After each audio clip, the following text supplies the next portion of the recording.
Hey, greetings, programs. It's Broadway Chambers here at Alloy 7 Video. Allow me to welcome you to this week's Game Rant, where I will be talking about how much I hate season passes, how much I hate DLC in general, but specifically season passes for video games, and the commitment that I'm going to make going forward, not just on this channel, but to myself and my family as a gamer when it comes to purchasing games that have already established season passes that aren't even out yet. So where am I at? I hate season passes. Why do I hate season passes? Very simple. I hate what they represent.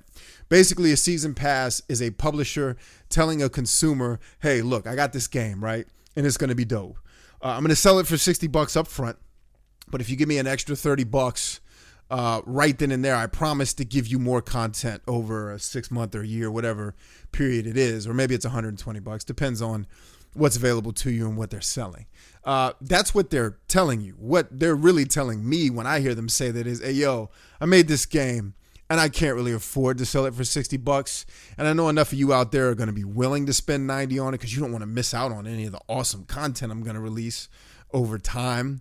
So please give me $90 to $120 for this game that looks like it's a $60 game, because I can't afford to sell it to you at that price, because this game, frankly, just costs too much money to make. But the way the market is and the way your perception is as a consumer is that if I just come out and say our game's $120, deal with it, you're probably not going to buy it. But you are going to buy it because you're going to buy the stupid season pass when you get the GameStop, or at least 6 months later, you're going to buy it then.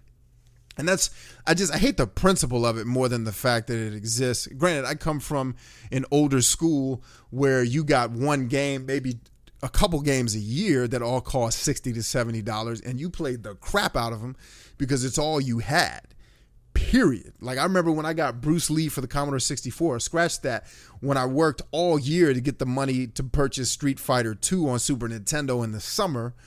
That's what I played all summer, dog, because I didn't have any money left. That cost me all of my savings from cutting grass and everything else back in 1993 so that I could go to KB Toys in my neighborhood to go get Street Fighter 2, right? So I come from a different place, so I can understand the younger generation's, hunger for more content. Give me more content. I've played 120 hours already on Battlefield 4. Give me more content.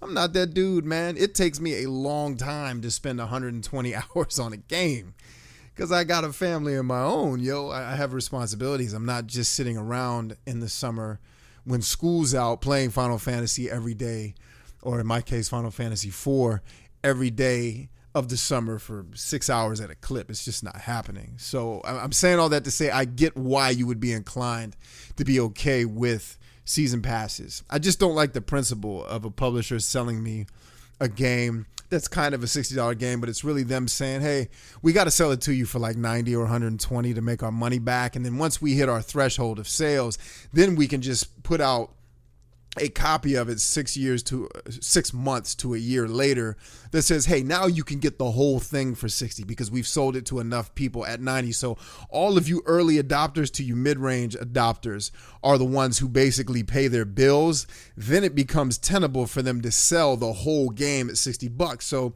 the commitment I'm making, outside of some really extreme exceptions to the rule, I won't ever say never because that's just ridiculous. I will probably contradict myself within a month if I say never. But here's what I am committing to do on top of why I hate season passes is, unless it's a game I know, or at least with all my heart believe that I'm going to love and adore, I'm not purchasing a game that has a season pass until that game is finished getting all of its 90 to 120 or even the 107. The folks that are willing to pay for the action figures and all that, God love you guys.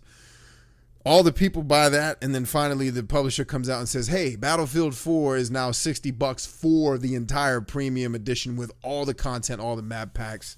And honestly, it would probably be at like $39 within a month of that. That's when I'll probably be getting Dragon Age Origins, or Dragon Age, what is it, Inquisition this time around? I can't keep up with the names of these games, yo. I'm old, but bottom line is not getting Dragon Age Dragon Age Inquisition at launch, because I know how EA rolls. There's going to be a daggone DLC or season pack that guarantees me content's going to come out like every 2 or 3 months over the course of the next year. And then I have all this content that I can stretch out over a year, which I won't care.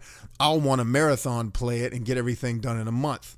And I'd rather not have to keep coming back every 2 months just to get 2 extra missions after I've already beat the game. Mass Effect, looking at you for $15. Just not doing that anymore, man. Again, unless it's a game, like unless something about Dragon Age Inquisition just comes out, it's like, yo, B. Like the ad would literally have to be like, yo, B, we heard all your complaints about BioWare games. We know what you think sucks about them. Please give us another shot. Sincerely yours, Electronic Arts. We've taken out all the things that suck and that limit you from our games and made this game. That's what it would take to get me to come out. And that's where a game like The Witcher 3 comes in, a game that adjusts. They have basically come out and said, not to me specifically, but every one of my gripes with The Witcher 2, every one of them that I've seen so far has been addressed in The Witcher 3. It's gone open world. It's gone not limiting you by the terrain. Like it's on, basically. They took The Witcher 2, which I thought was a really good game, could have been excellent or even outstanding if they would have fixed a couple of things that I think the consoles just didn't have the technology, or Xbox 360 in this case didn't have the technology to push forward, so they hampered it a little bit. My opinion, I don't know that that's true. But anyway, save for a Witcher 3 or a Xenoblade Chronicles X situation, I'm just not doing it, dog. I'm not. I kind of lament the fact that I bought Battlefield 4 because it's still a mess, and they still want another $50 for the additional map packs, and it's just not going to happen. I'm not giving them any more money. They got me, and that's the last time I want to get got. Borderlands 2 got me. I bought the map pack that night because I wanted to have all the content to play with my friends, and that's really the hook. But nope, I'm done. Unless it's a game that I've committed to play with my friends, like the first game that kind of may be the exception to this rule is Far Cry 4, because I've given a soft confirmation to a buddy of mine who's been on this channel before, named P.Rick or Patrick.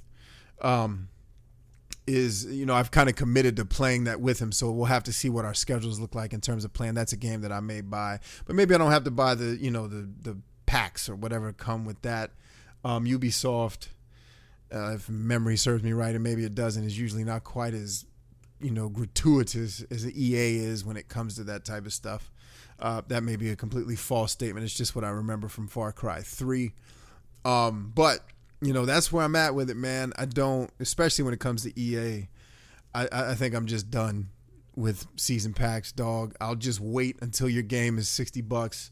Or if you're smart enough to be like, yo, here's a $120 version of something you may really like, Chambers. If you buy it now, you get all the content now. All right, bet. If it's a game I really want, I probably would have paid $90 for Battlefield 4 if I knew I didn't have to wait 6 years for them to fix the game, and then another 6 months to a year to wait for all the stupid content to come out. But hate season passes, man. Really wish they'd go away. They're not going to, so I'm not going to bellyache about that.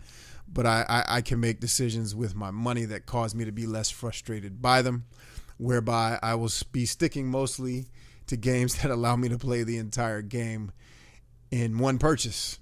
Again, unless the game, another game that would break this, just to ramble on here a little bit, is Fallout. Fallout's going to do that. It's just, there's no way Bethesda's not going to put that out and then kind of piecemeal it. But Fallout has an established rapport with me that everything I've purchased, whether it be core content or additional content after the fact, has been the freaking bomb.